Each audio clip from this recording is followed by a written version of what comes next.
What's up, Patriots Nation? Now, I know there's a lot you could say about New England's Week 2 matchup, but I have 5 words to sum up this Sunday's Seahawks showdown, and it's wham bam, thank you, Cam. Now, I'm sure you're wondering, why are we thankful after a loss? Well, other than Wilson and Newton cooking up some top-notch football, which as a fan myself, I know I always appreciate, Patriots fans should be extremely encouraged by what they saw Cam Newton and this offense do on Sunday night. Defensively, not so great, but we'll get to that. Now, did it hurt to lose out on a nail-biting 35-30 loss? Absolutely.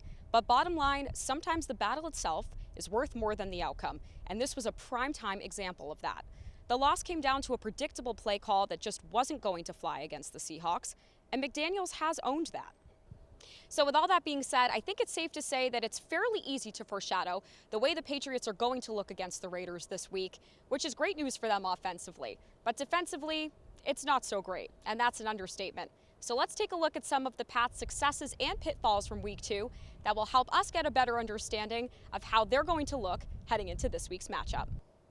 Cam Newton had one of the best statistical games of his career against the Seahawks, totaling more than 400 offensive yards and 3 touchdowns. When it came down to it, he proved he can perform under fourth-quarter pressure, just like his Pats predecessor, carrying his offense 154 yards over 2 possessions, coming as close to a comeback as humanly possible. Plus, we saw Newton's wide receiver core come to life.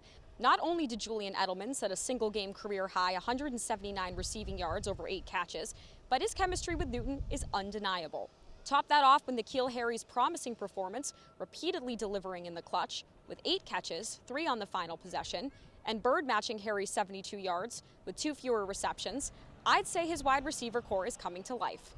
Don't get me wrong, the Raiders' D is decent, with big names like Corey Littleton, Jonathan Abram, and Max Crosby leading the charge, but it's not as strong as Seattle's D. So if Cam and Co. can repeat what they did on Sunday, I have high expectations for them against Las Vegas. However, there's an issue lurking in the Patriots' shadow, and it's their defense. Best way to summarize their performance is this stat. This was the second time ever in the Bill Belichick era that the defense allowed 5 touchdown passes, and to 5 different receivers to boot. We know there's a lot of inexperience on the linebacker front due to free agency loss and COVID, but even the vets look shaky. Jason McCourty allowed 2 touchdowns. DK Metcalf beat up Stephon Gilmore with 4 catches on 6 targets for 92 yards and a touchdown, and the defense allowed the Seahawks to rush for over 100 yards. So coming off that poor performance, it'll be interesting to see how they bounce back against the Raiders' offensive talent, specifically running back Josh Jacobs and tight end Waller. Vegas' offense is not as explosive as the Seahawks squad, but those are 2 guys who take a lot to contain, as we saw during their impressive Monday night victory over the Saints. Jacobs rushed 27 times for 88 yards and caught all 3 targets for 17 yards, and Waller was also on a roll with 12 receptions, drawing double old-school Gronk coverage. So as you can see, there are still a few question marks looming over the Patriots' heads heading into this week's matchup, but one big question mark remains. Will Cam Newton carrying the team on his back be enough to secure a victory over Las Vegas? Well, I guess we'll just have to wait and find out. In Foxborough, Alexi Iafrato, the Boston Herald.